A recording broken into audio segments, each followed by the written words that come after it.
Hello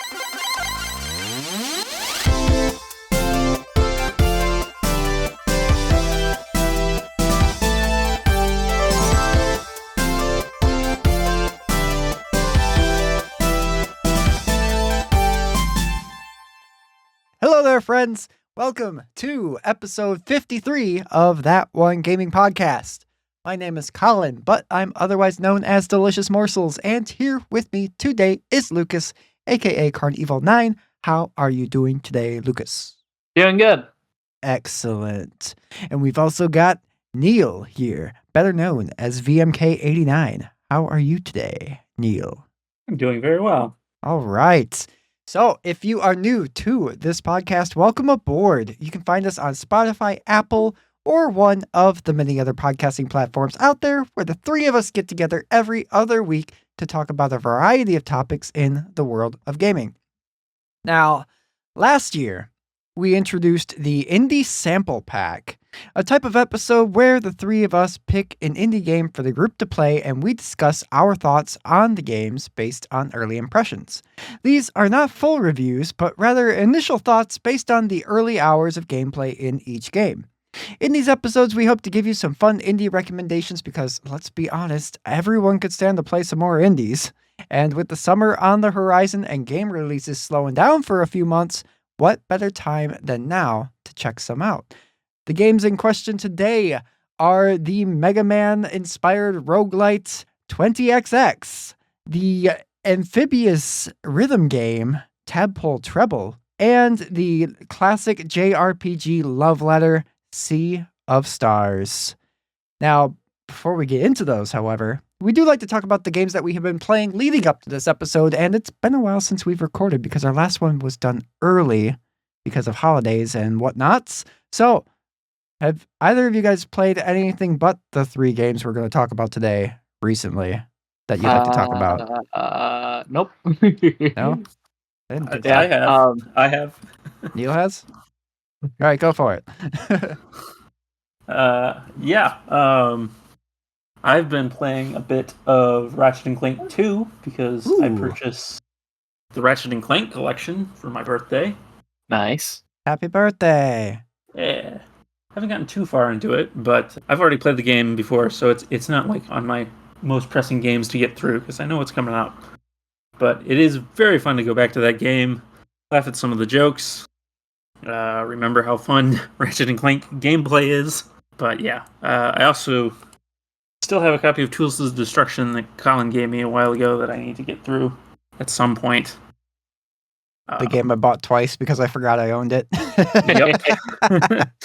And quick side tangent, because you brought that up, I had to stop by the comic book shop here, and I picked up a copy of Fang the Sniper 4. It's a IDW miniseries. And Cool. Also the most recent issue of the main series, which is Sonic the Hedgehog issue 69. Nice. We'll talk about it too. It is, actually. Yeah. Quite a nice day today. It is. It's very nice out.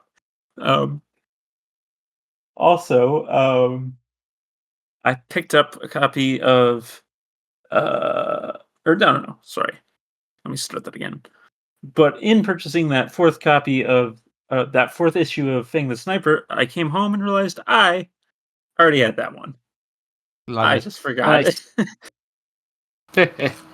But yeah, I have yet to read any of the Fang the Sniper series, but I jumped right into 69 earlier today. And it's very good. It's a good book. They're starting a new arc. They've got a Sonic Riders style race going on with the airboards called the Extreme Gear. Seems like a nice place to start a new arc. Yeah. Somebody put in a counter of how many times we've said that word. But yeah, the other game I've been playing is I picked up Sonic Generations again. Cool. I recently got new glasses. I realized I could probably see my TV a lot better with new glasses. Yeah. And that used to be one of my issues with the Sonic Generations, is sometimes it was so zoomed out that you can't always see what you're doing. Mm-hmm.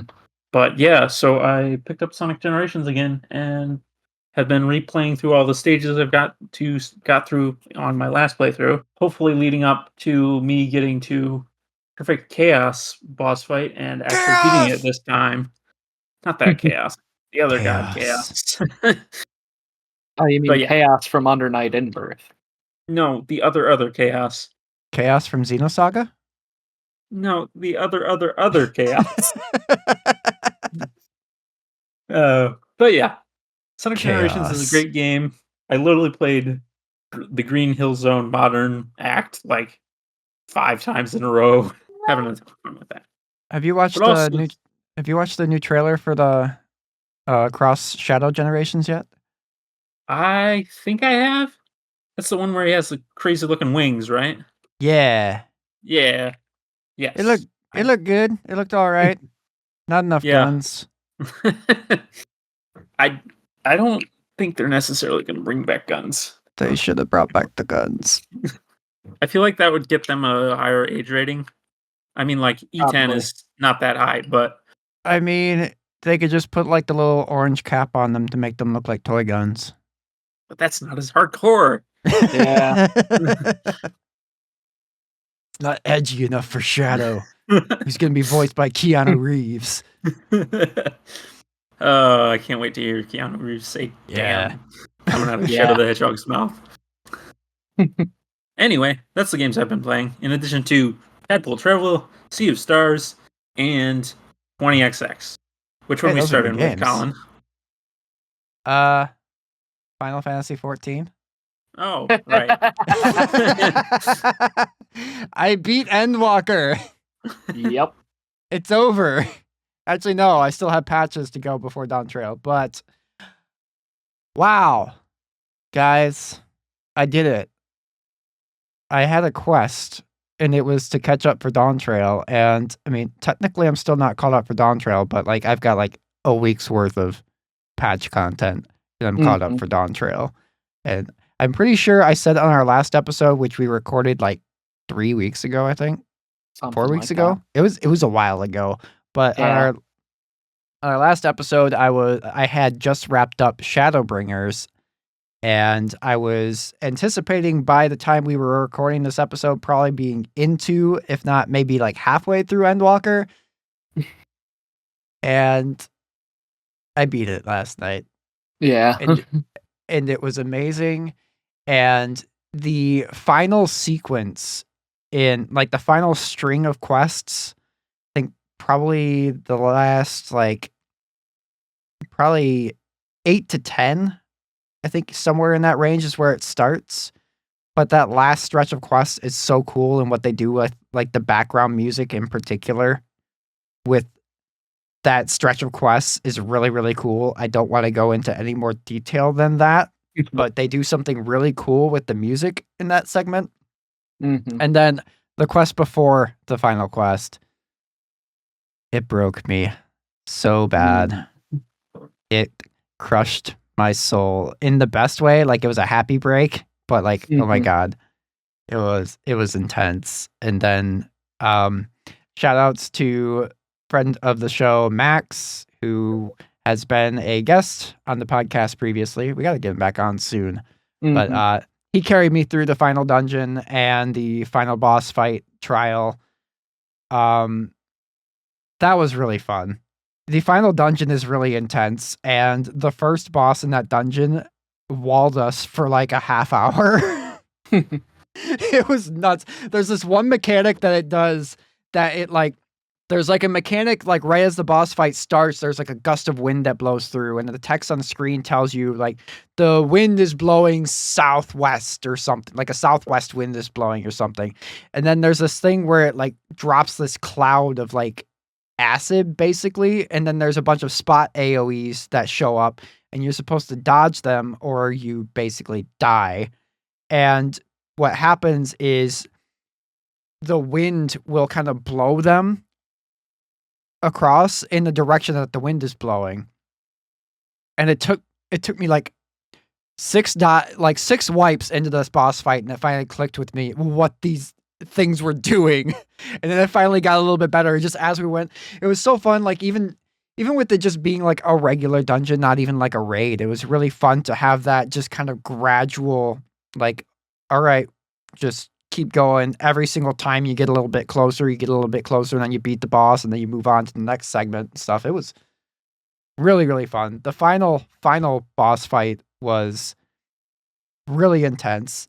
I died like 6 or 7 times. We never wiped, thankfully. But yeah, I was like almost like every other mechanic. I'm like laying on the ground, just waiting to be revived. It was an experience. I definitely got carried through that fight more so than the dungeon preceding it. Oh my god, I love this game so much. I can't wait to be through the patch content where I can actually have some time before Dawn Trail to go and do all of the extra stuff, like all the raids and all that. Like all the big optional content that I've been putting off just to focus on story. It's going to be a good time. Mhm. Start leveling up some other classes because Machinist is level 90 now. Guys, I love Final Fantasy 14. Yes. I've put since Easter Sunday, I've put close to 300 hours into the game. And I'm not sick of it yet. And I'll be a little bit honest, as I was playing the games for this episode, I was like, I just want to play Final Fantasy. And I feel like that's probably like how I feel like trying to play any other game like right now. Like it's not necessarily like I'm not anything against the games of this episode at all. Like that's not what I'm saying with that, but it's just like any other game right now. It's just like I just want to play Final Fantasy. Mhm. But anyway, that's what I've been playing. Other than obviously, I mean, I haven't been playing Sea of Stars, but I beat it last year. So, Mhm. so I've done more than a sample of that game. Yep. But let's move on because now it is time for our Hey Listener segment. Hey, listen! Each episode, we ask our Discord members, unless I forget, a prompt based on the topic of the episode for them to respond to. And if you, listening to this, would like to join the fun, there is a link to our Discord down below, and we hope to see you there. Come hang out with us and play Final Fantasy with me. It's fun. I promise. It's really great. Yeah. Our first write-in for today. Oh, I should also note that our prompt for the week was like last year, where I just, instead of asking for opinions on the games that we were talking about, I thought it would be best to just make this episode an entire celebration of indie games. So I asked our listeners for their indie game recommendations. But I also put in the caveat that if they wanted to respond and give their thoughts on the games that we're talking about today, they could also do that. So, with that in mind, our first write-in today comes from bman12hk, who writes Crow Country. It's a great homage to old PS1 horror games like Resident Evil and Silent Hill, while also having a very cute yet somewhat disturbing at times art style and graphics. The main character is great and even has a few funny lines when examining things and talking to others. All in all, it's a fun indie horror game. I've seen small clips and screenshots of this game. It does look very interesting and definitely calls back to old PlayStation 1 style graphics. It's really nice, really neat looking. And our next write-in comes from Jazzy, who first writes in, of the 3 games that we are talking about today, the only one that I have played is Sea of Stars, though I've been eyeing 20XX for a while now. I thought Sea of Stars was a fantastic game. Great combat that I think expands smartly upon Chrono Trigger's ideas by giving you moves to change positions during battle, thus allowing you to take more advantage of positional-based attacks. Throw in timed button presses like Super Mario RPG and mwah, that's a chef's kiss. The story was excellent as well. I initially only had plans to reach credits, but afterwards decided to go for the true ending, which basically required 100%ing the game. Doesn't actually fully require 100%ing the game, but close-ish. But yeah, back to Jazzy. Totally worth it. Play Sea of Stars, folks. As for my indie game pick, I got to go with Hollow Knight. That is a very jazzy pick. There's a reason the internet, and Jazzy, is begging for more Silk Song news. A 2D approach to the Souls-like genre done exceptionally well. It starts off slow and kind of sluggish, but it only gets better the more you play. Tons of traversal options, sadly no grappling gun. Exciting combat, very tough, but also very fair. Nothing feels better than learning a boss's movesets over a dozen attempts, then finally beating it without even getting hit. Classic Soulsborne learning curve. Also, play Hollow Knight, folks. We're gonna. Mm-hmm. Sooner than later. Maybe. You'll just have to stay tuned. Our last write-in comes from W. James MCI, who says, okay, I'm going to suggest a kind of out there suggestion from an RPG lover such as myself, but I recommend Inscription. It's a roguelike card game with horror elements, and it's honestly so good. I also recommend Scarlet Hollow and Slay the Princess. These are narrative games that also have great storytelling. Also adding in that Slay the Princess is getting a physical release they just announced soon, which is pretty neat. Yeah. That's an interesting game where it kind of subverts the expectation of the trope of rescuing the princess, and it kind of inverts it where you're not rescuing the princess, you're quite literally slaying the princess. Or are you? It's a very neat premise. I haven't played it myself, but it's on my radar for sure. But anyway, thank you all of you for writing in. And once again, a reminder to the listeners, if you want to write in, there is a link to our Discord down below. Come and join the fun. I promise I won't beg you to play Final Fantasy like I am right now. But you can if you want to. I would welcome it. It's fun. Anyway, we're not talking about big games like Final Fantasy today. We're talking about those smaller indie titles. And today, let's start off with Lucas's pick, which is 20XX, which is kind of like Mega Man, but with a roguelite twist. Yeah, it plays very much like how the like classic Mega Man X games do. With a couple elements of like the classic series, like you've got the disappearing platforms that'll show up every once in a while. It basically plays like Mega Man X, but you don't get a choice really too much in what level order you go through. Each area has a like Mega Man inspired boss. Like there's one that's almost straight up Chill Penguin in appearance. I fought that one. Yeah. It's not too bad of a boss fight, and I think to kind of balance out the sort of like random level order that they give you because of its roguelite nature, the bosses are definitely more forgiving in that you can get through them with just your default weapon pretty easily. I found pretty often I forgot that I had also other weapons. Yeah, I found that too. Yeah. The bosses almost have like Cave Story kind of iframes. Like their ability to take damage is limited by your ability to press the fire button at times. Pretty much, yeah. That being said, when you beat a boss and you go to like the sort of the post-boss area, you get your choice of your level reward, which can either be, I think the usual ones are you get a weapon based on the boss. Weapon based on the boss. A bundle of nuts, which is currency, and then one is like a permanent power up for the rest of the run, I think. Something like that. And there's also additionally speed-based rewards too. So if you clear the level within a set time that they give you at the start, you also get a speed completion bonus. Oh, that's what that was. Yeah. Okay. I kept wondering what that little icon at the bottom of the screen was. Yeah. Unsurprisingly, I almost never miss those.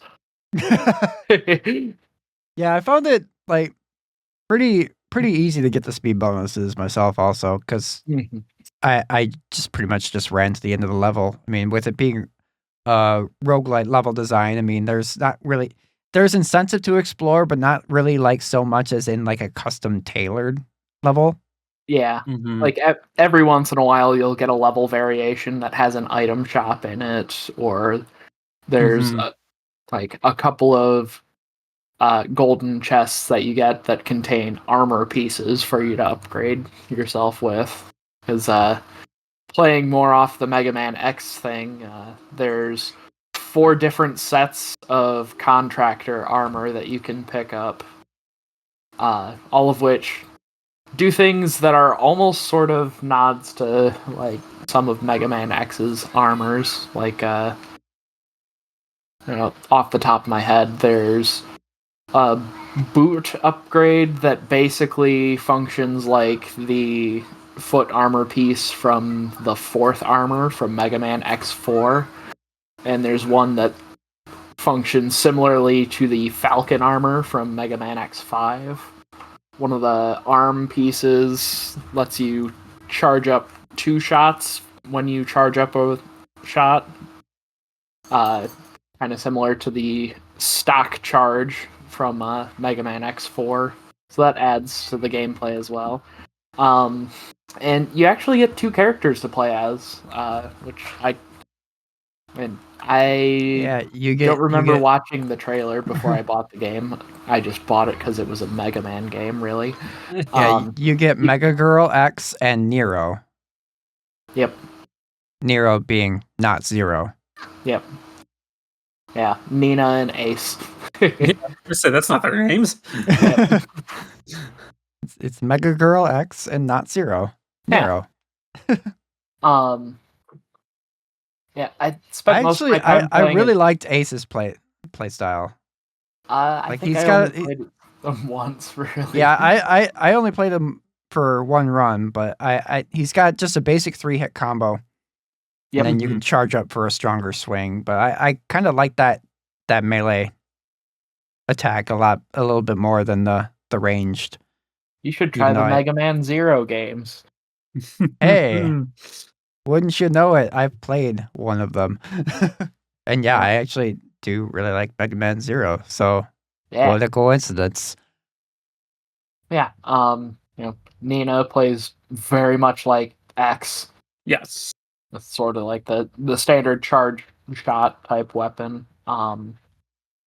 And you can find a couple of like sort of variation buster type weapons. Like there's one that fires a 3-way spread, and then there's one that fires in like a 4-way up down left right shot pattern.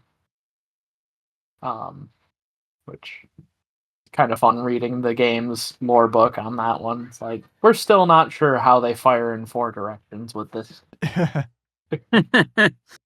But yeah, it's a lot of fun. Ace's It's gameplay was really cool because it was kind of like a more of a risk reward thing, especially in boss fights. Because especially like the boss fights that there was this one, it was like Lotus something, Death and Lotus. Death Lotus Yeah. it like shot out a bunch of vines and stuff whenever it would move. So if you were too close to it, you had a high likelihood of getting hit by those. Yeah. Which Death Lotus is a fun fight. yeah, that was a really fun fight. I think I died. Did I die to it? No, I died in the level after that in that run, but it was close. Yeah. I've found that, well, surprisingly, I haven't gotten through all of the bosses yet because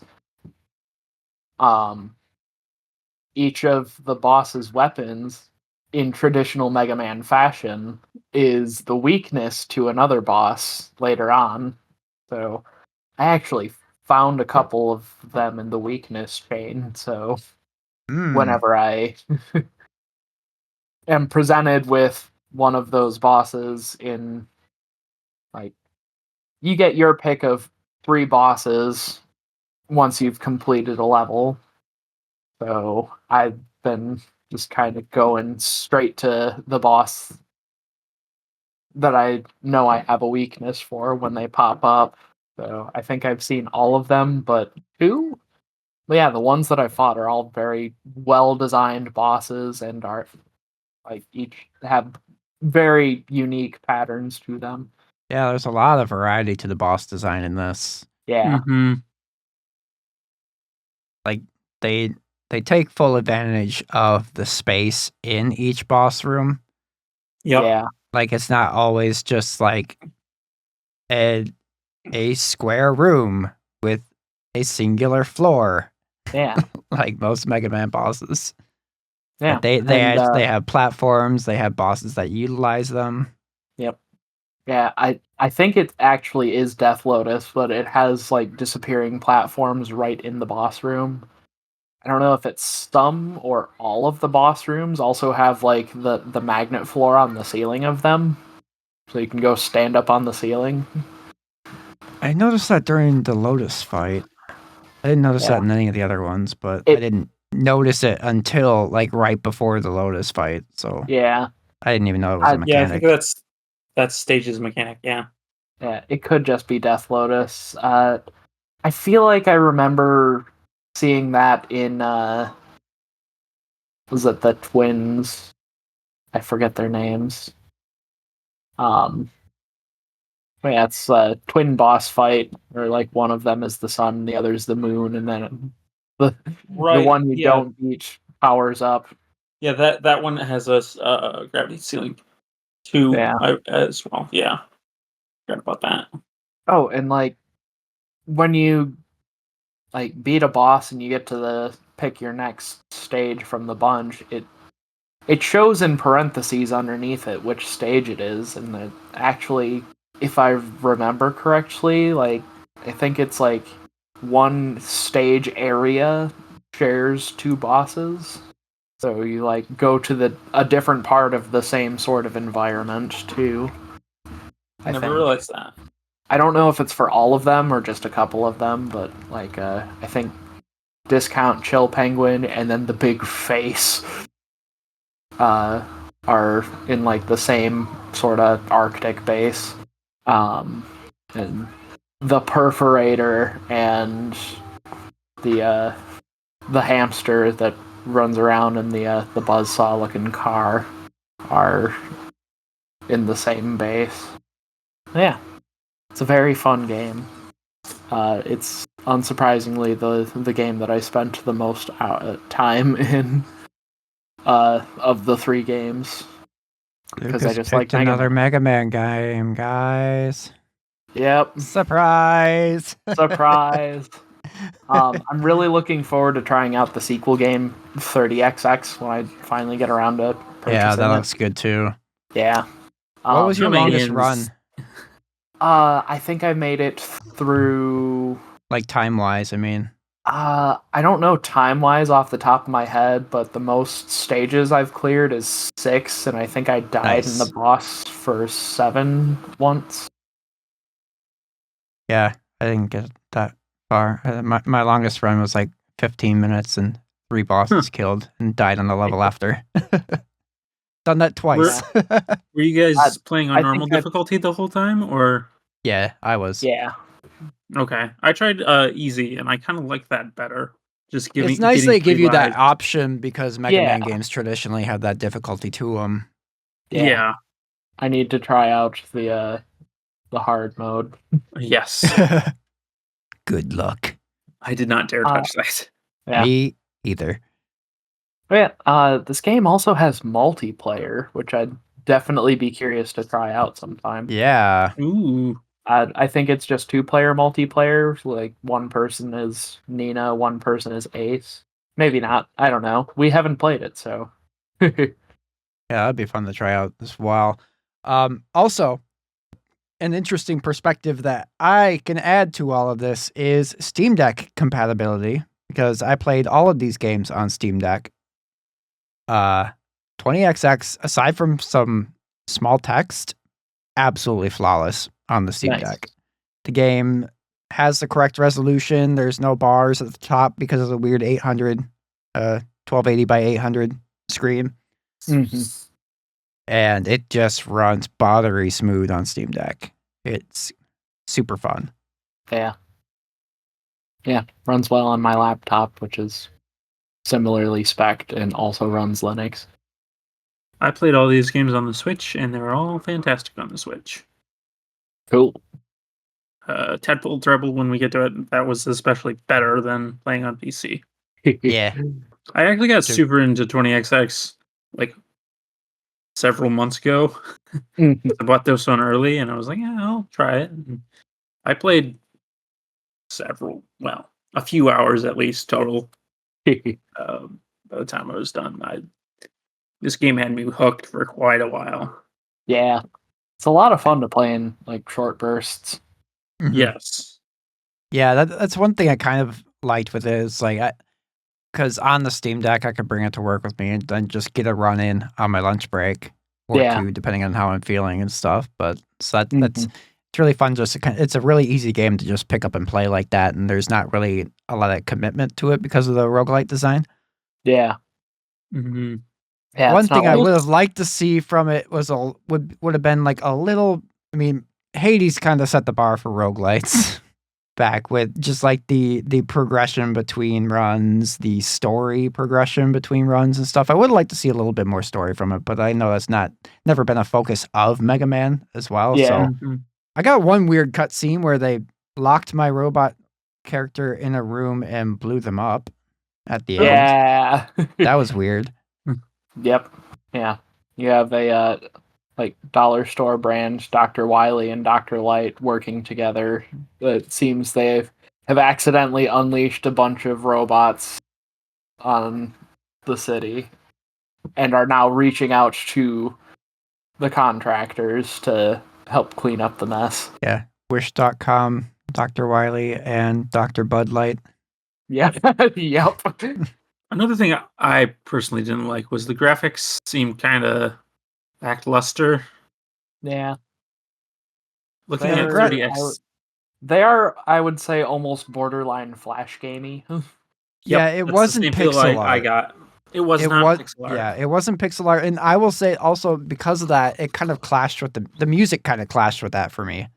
I think I like the music is another highlight of the game. It's fantastic. It's Yes. it really conveys the Mega Man feel, and then like imposed on the style of graphic in the game, it just kind of clashes a little bit because it's based on more classic Mega Man like chiptune style music, not like Mhm. stuff from like the Super Nintendo games and stuff. Yeah. So Or like the CD audio from the PlayStation games. yeah, so just Yeah. that on with the graphic style, they kind of clashed a little bit, but the music Yeah. was excellent.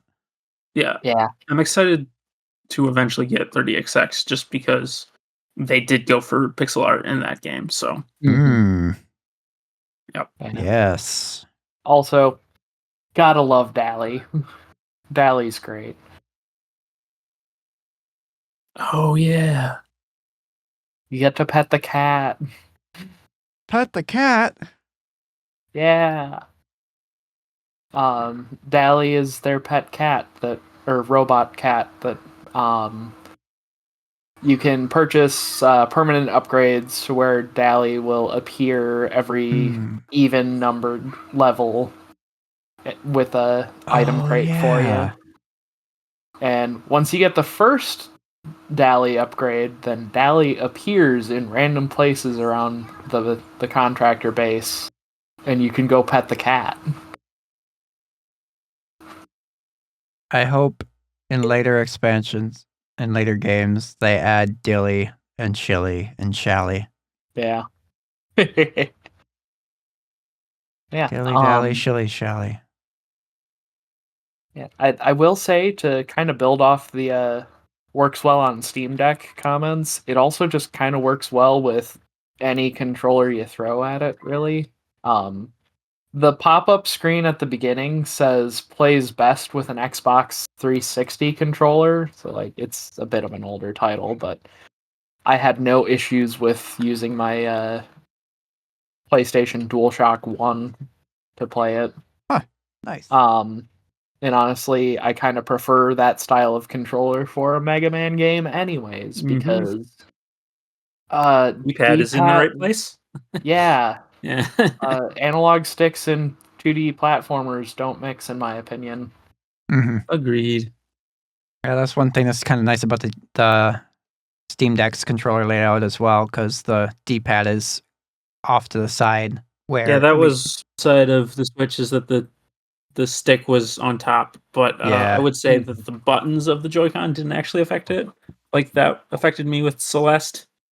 It was Yeah. okay with the Joy-Con buttons. Mm-hmm. Yeah, there's not as intense like diagonal movement required in this Mhm. game as opposed to Celeste. Mhm. Yeah. Yeah.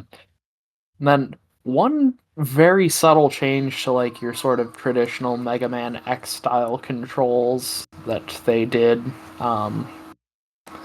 is that they moved the dash button to the right right bumper Yes. Mhm. R1.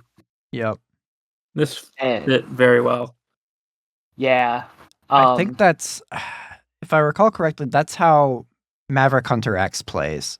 Ah. Oh, cool. And I really, really liked that in Maverick Hunter X.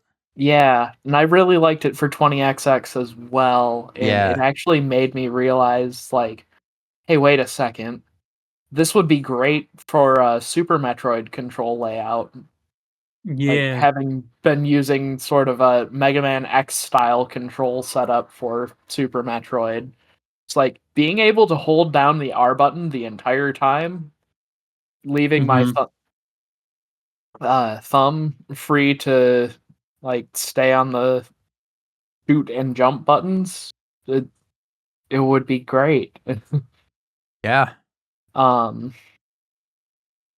yeah, it also kind of reflects like the PlayStation era Mega Man X games button layouts as well, because they added, like, just so that it would use all of the gamepad's buttons, they added both a regular shoot button and a special weapons shoot button.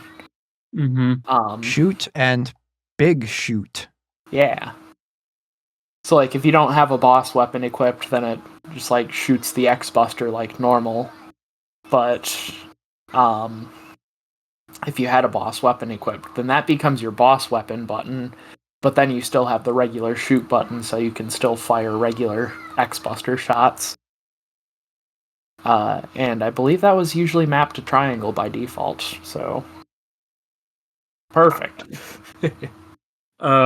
Yeah, I had an interesting thing with the R button. When I picked up 20XX earlier this week to play it just a bit above before the episode, I was in handheld mode, and I didn't even realize that I had my finger on the Switch R button, and so everything was.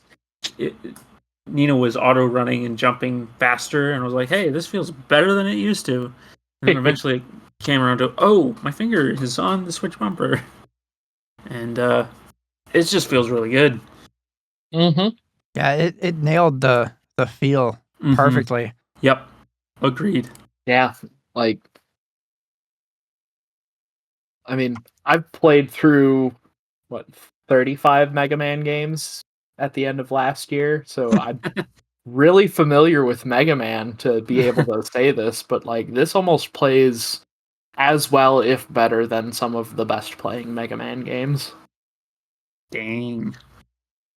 High Like praises. very high praise. Um Honestly, I almost like the wall jumping better in this than I do in like the X games, although in the X games I can do some precise wall jumps that I have yet to be able to pull off in 20XX, but like it's the sort of thing that would just let me like skip a small part of the level that like you could use the hover boots or the falcon armor boots to get around, or it's usually a vertical section, so you could just like make the 2 or 3 jumps to the other side to start climbing up further. The boots. Yep. But yeah, I sunk several hours into this game in the lead up to recording this episode, and Sampled it thoroughly. so much fun. Yeah. I mean, I'm just a sucker for Mega Man games. Like last year for the indie game spotlight for Rosencrantz Gillette, I played through that game almost start to finish. Like I made it up to like the first or no, I made it to the third Graf Zeppelin castle and ended up losing to I forget his name. The Grala's uncle came back from the dead. Her uncle who works at Nintendo? Yeah. Right. It was basically the castle or the death fight from one of the Castlevania games, but in a Mega Man. Yeah. Interesting. But yeah, 20XX is a good game. I think it's pretty safe to say it's got all of our recommendation. Yeah. Yep. It regularly goes on sale because it is kind of an older title now. I picked up for $5 on Steam. So. Yep. Right now it is $4.50 on Steam. Yes. And highly recommend. 30XX is also on sale for $14. Yeah. Highly recommend 20XX. Absolutely. Any final thoughts before we move on to Tadpole Treble? Nope. The best. This is the best Mega Man game that Capcom never made. Until you play 30XX and you're like, wow, this is this but better. Yeah, probably. All right. Next up, Tadpole Treble is a little bit of a rhythm game with a twist. Because you're a tadpole. Yeah. Well, that's not necessarily the twist. That's not the twist, no. Now, the twist, I think, is like the rhythm is kind of secondary in a way. Yep. Like you're not playing to the beat. Right. So much as you are like the beat's just kind of happening behind you, sort of. Mm-hmm. This is the beats are the obstacles. Yes. Yeah. This is like they created a video game out of sheet music. It's basically much. The best way to describe it. It's a tadpole swimming through whatever the black stuff is supposed to be. Better than notes. Mm-hmm. But if you're like well versed in music and know rhythm and such, it does help you in this game. Yes. But you can be completely tone deaf and have no musical knowledge and still get through this game okay. The music in this game slaps. It does. Incredible. It's so good. Every single level has a different style to it. And like they're all just fantastic. I love it. Yeah. I only made it to the piranha level. That's the sticking point. I got walled at. Okay, I'm glad I'm not the only one. Yeah. I got so close after like 5 tries. I was almost at the end, and then I died, and I was like, okay. That last piranha. Yeah. I was so close. I think I could even see the flag at the end of the level. Like that's how close I was. Just like, I know exactly what you're talking about. And it sucks too because the very next level is like the best level in the game. Of course. It's a short game too, so it's definitely it's definitely something I'm going to go back and finish. It's just after that piranha level, I was like, I got to do something else. Right. Yeah. It also has a music maker. It does. I want to play with that so bad. Yeah. Yeah, and I believe you can play other people's levels. Yeah. Yep. Yeah, you can like make your own songs and send them to other people and stuff. Yep. And obviously, the disclaimer was like, make sure you have the rights to the music that you're putting in these levels, but we know you're not going to anyway. Me immediately comes to mind. It's like, I gotta put One Winged Angel in this game. You make you suffer by napalm death. The shortest level in video game history. That'd be funny. But yeah, the music maker is incredibly intuitive to use because like it's just sheet music. It's just sheet music. Yeah.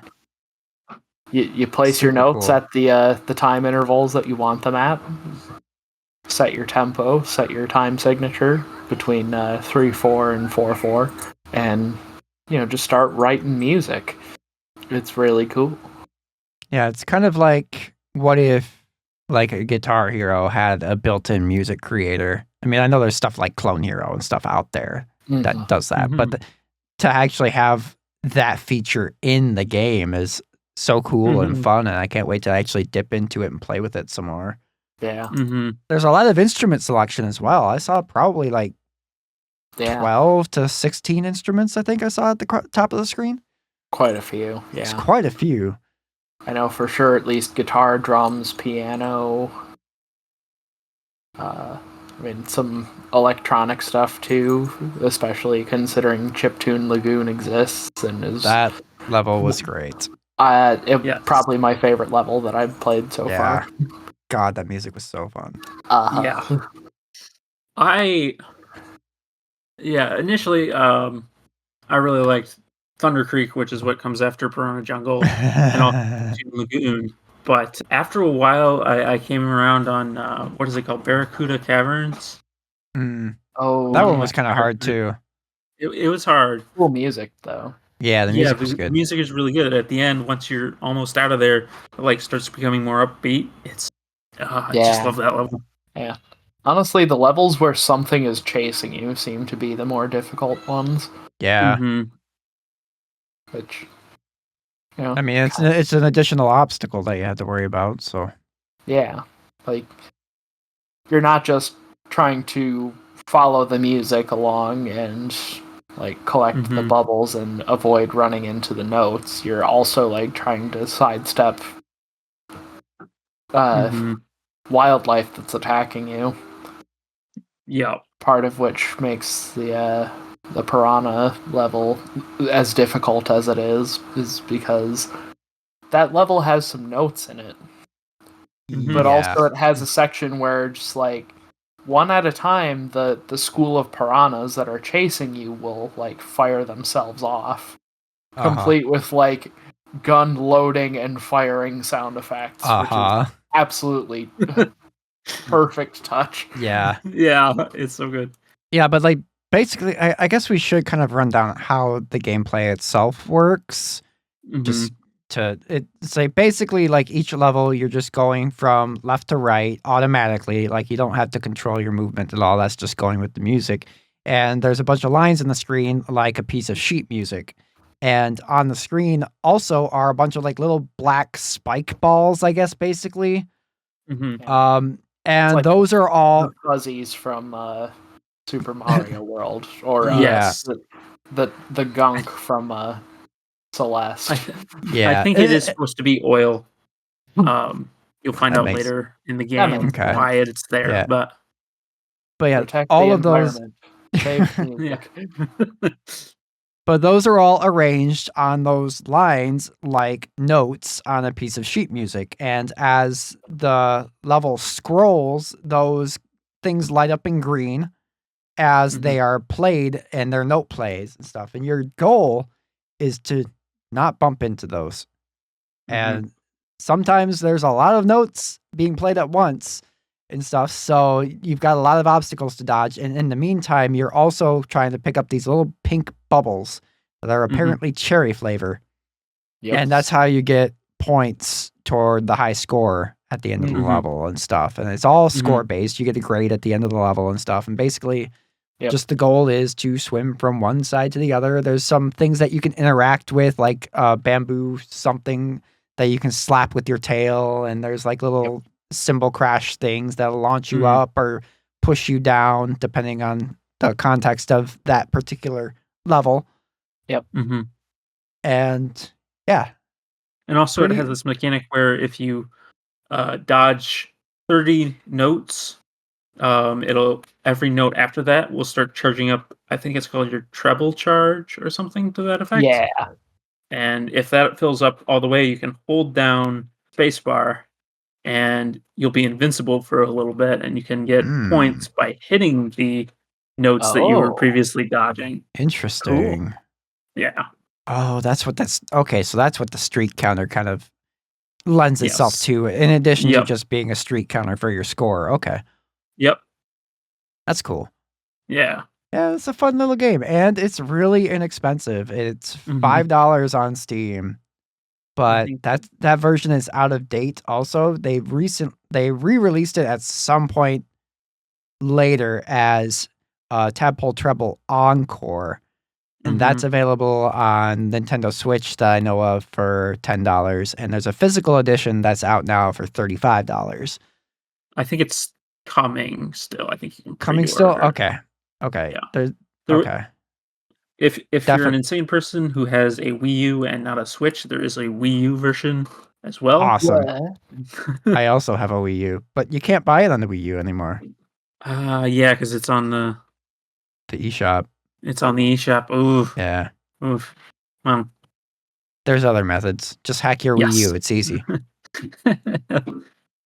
I'm just presuming it's as easy as the 3DS. It's probably a little bit more complicated, but still, just hack your Wii U. I say this knowing that my Wii U that's sitting 2 feet from my face is not hacked yet, but it also hasn't been turned on in a few months.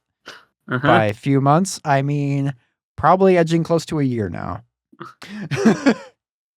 I do want to also shout out a couple things. For one, the soundtrack is available for streaming and purchase online. Oh, hell yeah. Yeah.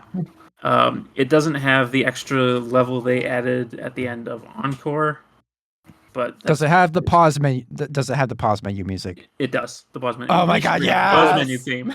Yes. Oh my God. That caught me so off guard. I paused for 2 seconds to get up to do something and it kept playing this song. And I was like, what is this? And then the lyrics started and I was like, oh my God, this is amazing. I'm so glad you got it. It happens like a 10% chance, I want to say. Really? It's not every time you pause? No, Oh. it's usually like just smooth jazz. Oh, But every once in a while you Nice. get the pause menu song. interesting. Fantastic. Yeah, that was so good. It's like I just sat there and listened to it. Like, this is great. Yeah, you can find that on It's- YouTube too. It's so unique. The other thing I wanted to shout out is that this was the product of Matthew Taranto, who was the man behind Brawl in the Family, which was a webcomic that ran in the 2010s, and I think earlier than that I used to follow. And after he ended that strip, this is what he worked on right away, so that is how I know about this game. But do want to shout out Brawl in the Family, because that's a great comic. It's still on the web. Just look it up. Some great comics from that series. And the artistic style is very similar to this game. Mm. But yeah. And he is also now making songs again on a YouTube channel called Bit Musical. Interesting. Some of which are old, like redone versions of songs from Brawl in the Family. And he's also kind of well known for doing a Waluigi Sings and various songs with Waluigi's voice. Wah! Yeah. Yeah. So. That's Yeah. awesome. Yeah, their Yeah, most this game video as of right now is a boss select from Mega Man, and it's Yes. It's the Animaniacs thing. yeah, Nice. yeah, it's Wacko covering all of the capitals of the states. Oh, Yeah, really? yeah. Oh, But that's it's awesome. Mega Man Oh. bosses. Oh my God, that's awesome. Oh man, God, I love the Animaniacs. This game seems like it's also relatively short. It is. I think I played it for about a half an hour and got what seemed to be mostly halfway through, right? At the piranha Right. level, that's about One, roughly two- halfway. Yeah. Okay, Almost more it's than pretty halfway, short, I yeah. want to say. It's a very short game. Yeah, but there's a lot of replay value in going for your high score, and then obviously like the level designer also Mm-hmm. stuff. Yeah. So that for $5, it's pretty good value for that. Yep. Yeah, and the there's looks like there's 2 regular levels after Piranha Jungle, and then the bonus level is there if you're playing on Switch, and then the very final level is like 3 different songs, all part of one level. Nice. Yeah, so good game. Yes. Final Another thoughts? Recommend. Definitely Steam Deck. Steam Deck. Yes. Yeah. So it does run perfectly on Steam Deck with caveats. Mhm. The first caveat being, since it's an older PC game, Yeah. when you first launch the game, it pulls up an old school style menu where you select the resolution and the graphics, and it doesn't seem to store your selections. So that comes up every time you launch the game, from what I could tell. Yeah. And so there's a little bit of finagling with that required, be it with the touch screen, or it didn't seem to respond with the trackpads in that. So it's basically, you gotta use the touch screen to navigate that menu. Once you're in the game, it's flawless. It runs fine. It runs perfectly fine. It doesn't have like traditional button glyphs, and it doesn't, because it's like old school like button like assignment and selection, where it's just like joystick 1 or button 0 for each thing. So you kind of got to play around with it to figure out what buttons do what once you get in the game.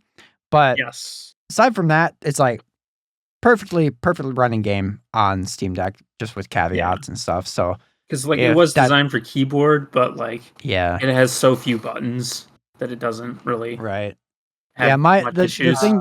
The thing that I struggled with was trying to find the pause button, where it's the musical keyboard or keyboard.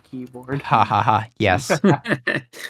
The pause button ended up on Steam Deck being the back button instead of the traditional start button.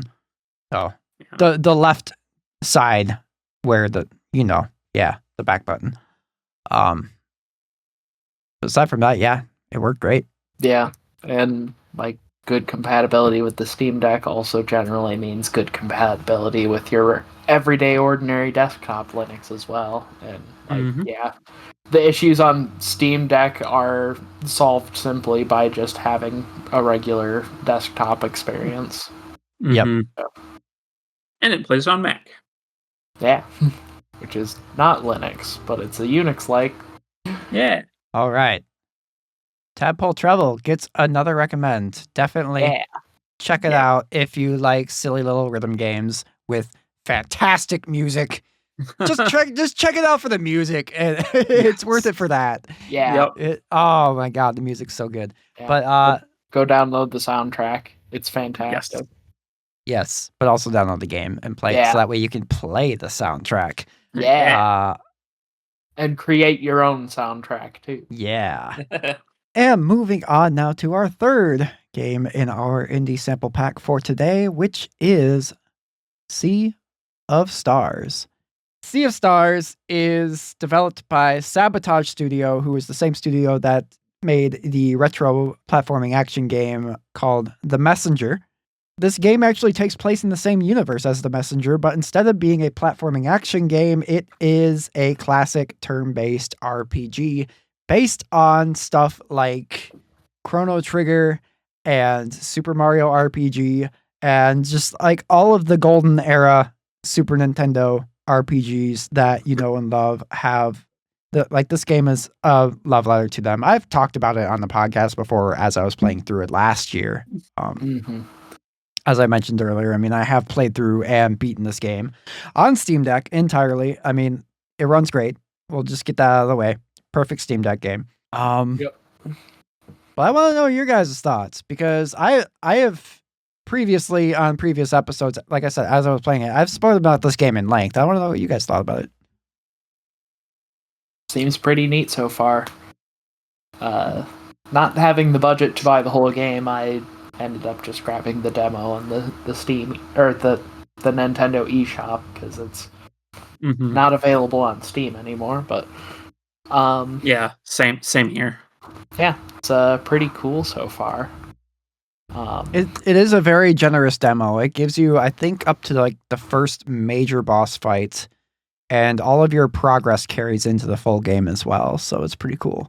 Yeah, it's really cool feature too. So like, go check out the demo of the game, and if you like it, keep on rolling.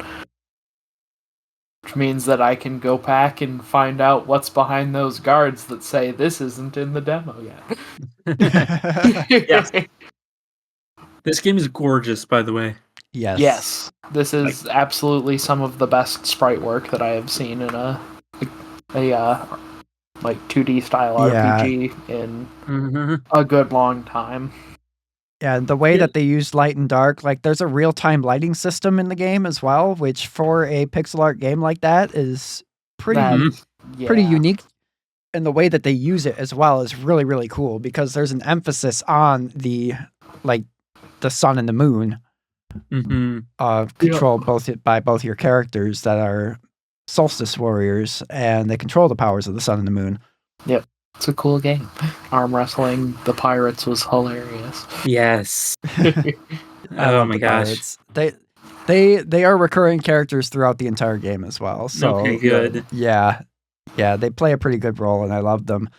A lot of the characters that you meet later beyond the demo are great. There's such a great cast of characters in your party. One thing that I've seen a lot of people complain about online is that the main characters, Valir and Zale, they kind of feel pretty dull compared to the rest of the cast. And they kind of knock the game for that, but I think it was by design. I think just knowing the way that protagonists worked in the games that it was an homage to, like Chrono Trigger. Chrono is completely and totally silent. Yeah. I think they were going for that with these characters as well, but they just gave them a voice. Yeah. That's very but the much emphasis an is still a lot choice to make it easier to project yourself on the character. Yeah, but the emphasis is for this game is a lot more. I mean, the story's about Valir and Zale. There we go. The game is about Valir and Zale, but the emphasis is put on their friends and the friendships, that the bonds that they form throughout the game as well. Like the all of the good character writing is in like Garl, especially. Garl is the warrior cook. Yeah. And I love him so much. He's such a highlight of the game. And then there's also other party. He seems like a very fun character. I also love that he uses like the lids of pots and pans as his weapon. And all of his skills are cooking based. Good. Yeah, and like later on you get like ultimate moves and party team up attacks and stuff like that. That's really cool. If I'm not mistaken, does this game have some sort of cooking mechanic? Because I've seen in the item shop that you can purchase like raw ingredients as well as like it does prepared food and stuff. That's cool.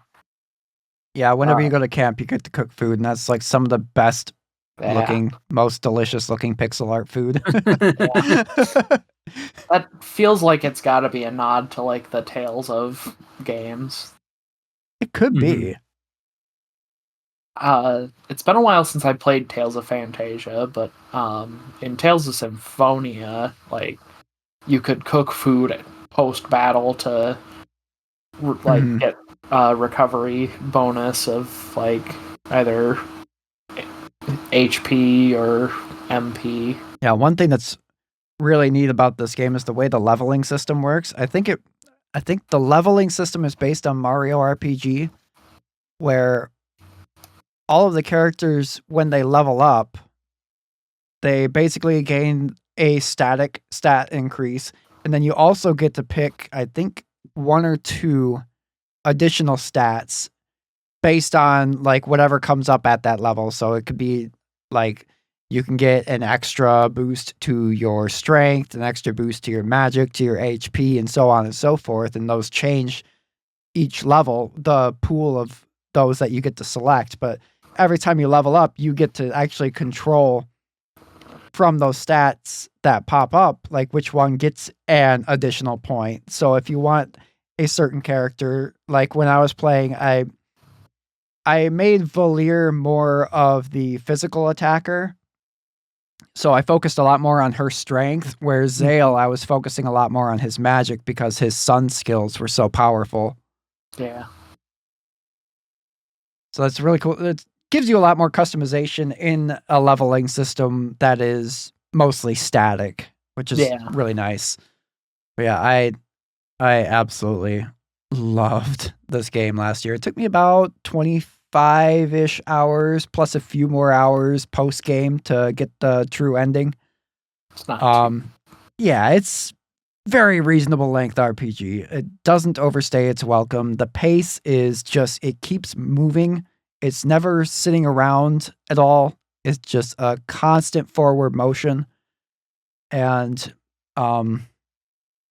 basically the way that the true ending works is there's a series of side quests tied to each of the characters in your party that at a certain point in the game you get access to.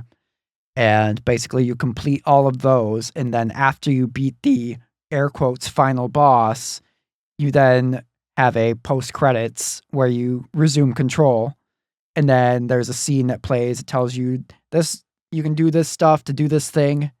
And then from there, all of these quests can also be done before you beat the air quotes final boss. So that way all of the downtime is sort of, you can kind of just go like right to the final boss for the true ending if you do it that way, which is what I did. Mm-hmm.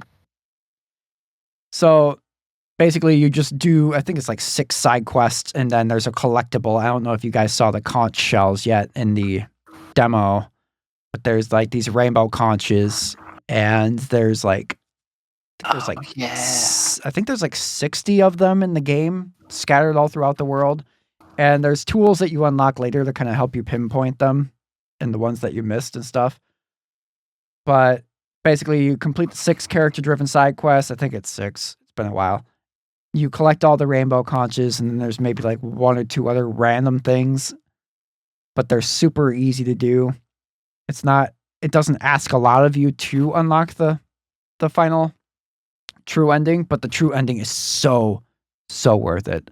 And if you finish the game, you'll know why when you get to it. Like, it's so good. But also the music. Yeah. The music is incredible. So it's the same composer that did The Messenger.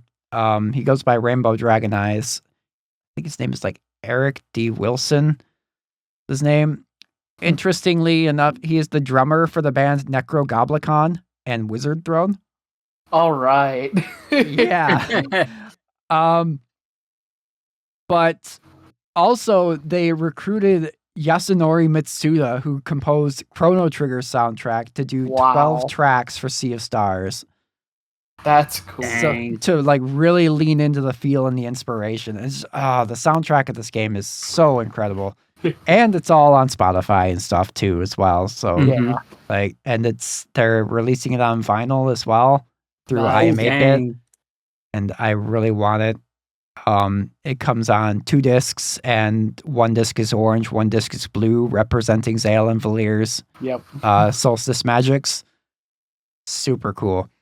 But what do you guys think of the individual character type abilities that you had access to in the demo? I think Zale is a charge attack, Valir has the Moonerang, and I forget what Garl had that early in the game. I think it's a shield, isn't it? Is that his shield thing? Yeah, I forget what he had that early.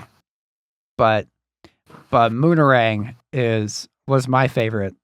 That was really cool. Unique character skills. It's really cool. It gets going so fast. Yeah. Mm-hmm. I could get it going like 3 or 4 times, and on that 3rd or 4th hit, nope, missed it. But it's the kind of thing of like, if you play this character long enough in an RPG, you'll get very good at it. Yeah. There's an achievement for 25 consecutive hits. Wow. I actually got that fairly early on in my playthrough as well. It's like there was one I was up north on vacation. I brought my Steam Deck with me, and I was playing it one morning, and I just got in the zone. It is actually fairly forgiving. You can almost tap the button before, like maybe a hair of a second before it actually comes back to you and still get the hit. So you kind of get into a little bit of a zen mode with it, and then you're just like bouncing this thing back and forth, and it gets insane. And it's like does so much damage and stuff. And then Zales is really cool as well, because it actually there's a specific you hold down the button to charge, and then there's a specific point where for a split second it's at its biggest, most powerful version, and then you let go of the button, then he launches it. But if you hold the button a little bit too long, it shrinks down and you don't do as much damage, which I thought was really cool. Yeah, that took me a while to figure out what was going on. But once I got it, I was like, oh, neat. Yeah. Yeah, and that can do a lot of damage. And then one thing that's also really cool about the combat is the lock system. Basically it turns every battle into a little bit of a puzzle. Yeah. Yeah. And later in the game, they get pretty complicated. And then the puzzle becomes almost as much as deciding which puzzle you solve as it is like solving like how you solve the puzzle in general. It gets really, really interesting and intense later in the game. It's pretty cool. Yeah, I don't know actually how far I got into the demo, but I got to the shards of gems that like shoot a laser beam and make colored portals, and there was a few different like on the overworld puzzles. And I was stuck on the blocked puzzle with like the lasers. It got me stuck. There do be some puzzles. Yeah. I got sidetracked by 20XX. Understandable. But yeah. Anyway, It's a cool game. I obviously recommend Sea of Stars. Yes. It's very good. I would definitely say you might as well try out the demo. It is free. If you have a Switch, it looks gorgeous, great music. And yeah, how much of the game would you say is in the demo? Like the first few hours. Okay. Yeah. I think it's like you set up to the first major boss. Yeah, I think so. If I recall correctly, I think that's where it ends. Yeah. Yeah, this is like a love letter to the original RPGs, and so I think it was me and like you. You're Lucas, almost immediately slapped in the face with Chrono Trigger because like yeah, you got the 3 characters in your party and the same sort of like active battle system that takes place on the same overworld that the game participates in, and then the button pressing mechanics during character abilities sounds very reminiscent of stuff from like Mario RPG and like the Mario and Luigi games, Paper Mario, stuff like that. It's very much that. Yeah. Yeah, and like we brought up earlier, the graphics are great. Yep. I think we were talking with one of our mutual friends, me and you, Lucas, and I was saying that I didn't really quite like Chrono Trigger's art style because it all seems kind of like muddied. This is very much not that. The characters very much a very high resolution compared to Chrono Trigger. Yeah, I honestly got some Celeste vibes. I know they're different genres, but like, just the style of pixel art. However, Celeste more so like during Celeste's cutscenes. Yes. Yeah. Yeah, Celeste did the thing where it like warped the sprites in gameplay. This just feels like this is a 32-bit RPG with sprite artwork. Yeah. Man, imagine if we got something like this back in the PlayStation era instead of like Sony wanting to try and force everything into being 3D models. Right. Yeah, I could see this being on the Saturn back in the day. Yeah. But yeah, it's available on all platforms. Yep. And there's a physical copy that came out recently as well. I just got mine in from iam8bit, but there should be one at regular retails as well. That's out now. Yeah. Go buy Highly, it. Support yes. Vehicle. Highly recommend. Sabotage Studio is just my favorite indie developer after The Messenger and this. Like, just two distinctly different games, but they're extremely high quality. I love their writing style. It's very, like, Sea of Stars gets a little bit more serious, but there's still a lot of brevity in it, and The Messenger was just hilarious. Like, I still need to play The Messenger. it's It looks so good. good. It is so good. But anyway, let's move along. So, in case you weren't paying attention, all three of the games we spoke of today, 20XX, Tadpole Treble, and Sea of Stars, get the thumbs up. I mean, I hope they would, because we're talking about them. Yep. But, let's move on to our weekly link to the past. And today, date of recording is June 9th of 2024. And Nice. today, a very nice game came out 13 years ago. The game Yakuza Dead Souls. Guys, Oh, I mean, yeah. I know the three of us have talked about it off the air, but did you know that during the height of the video game industry's obsession with zombies in video games, Yakuza made a spin-off that was them killing zombies on the streets of Kamurocho. Yeah. And I literally, as soon as I found out this game existed, I rushed out to buy a copy for my PS3. Because Nice. sadly, it hasn't been ported forward yet. But yeah, I bought a copy. I haven't played it yet. Haven't found the time. But it just, the premise of it was just so absurd. I knew I needed a copy. Yeah, it's basically you control not just Kiryu, you control actually an ensemble of characters. You play as Kiryu, as Majima, Nice. as Ryuji, which was the main villain in Yakuza 2, and Akiyama, which was a protagonist they introduced in Yakuza 4. And you're basically just roaming the streets of Kamurocho, mowing down zombies, and it just sounds great.